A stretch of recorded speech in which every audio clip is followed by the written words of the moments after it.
I grew up with my parents always talking about the family and their in relation to Chinese history.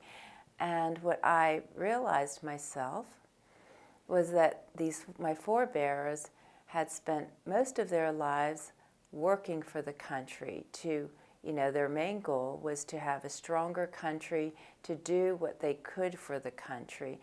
And for me, not being able to grow up in China, to live in China, this was my way, of channeling this passion, was to channel it into Chinese art.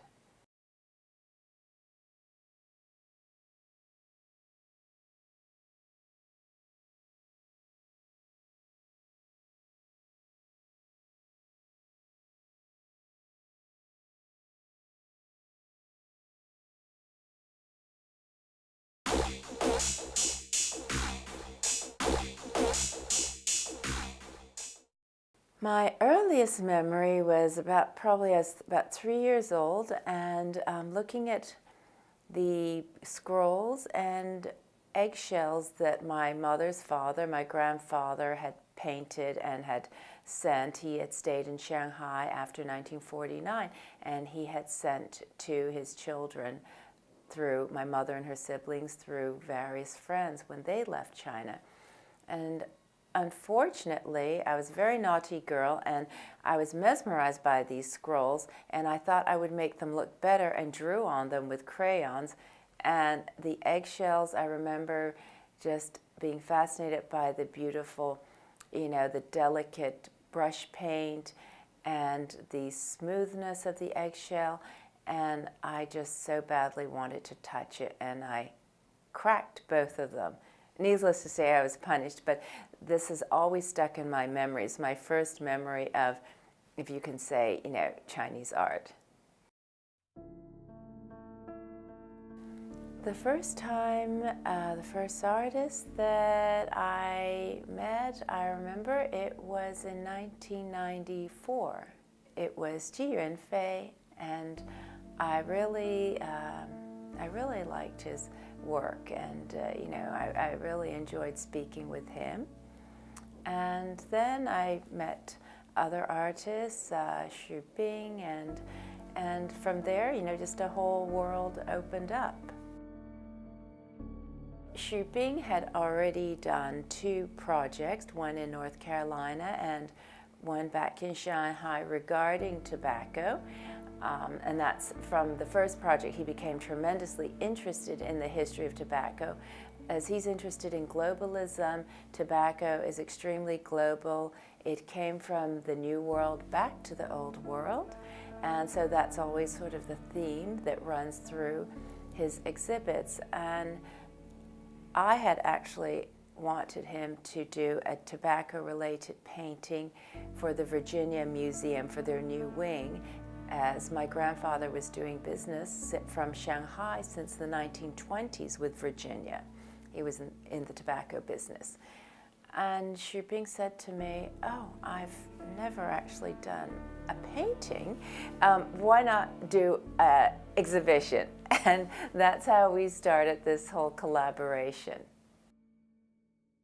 Right now, and I hope this will come to fruition, and we've been working on it's been a dream and it's been a thought for a long time, and there's a group called the Wuming Hua Hui, the No Name Group, No Name Painting Association, and they worked in the 70s in China when plein air art wasn't really wasn't popular. One had to do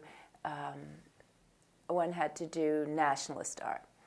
So we both got to know the Wuming Hua Hui, and we loved their work. And we started with the first exhibit, which was called Blooming in the Shadows. That was in 2010. And that was a sequel following 3 years later called Light Before Dawn. And from the very beginning of working with the Wuming Hua Hui, we really wanted to do a parallel show between them and the Group of Seven from Canada. Now, the Group of Seven was the first Western group of artists to be shown in China when China basically reopened or lifted the bamboo curtain. Chinese art is really a great ambassador for China. It's the soft power. Art transcends all language barriers and cultural barriers. So I think Chinese art has really played a very important role. The art audience, they follow into two categories.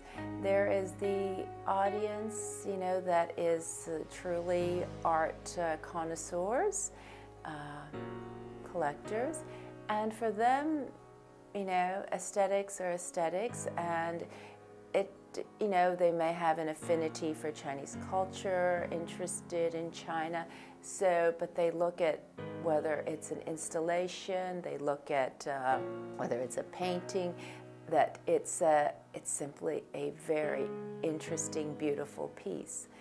There is the other group where they're interested, China is now, finally, it's a number one world power. And everyone loves a winner, so it makes Chinese art very interesting, anything Chinese.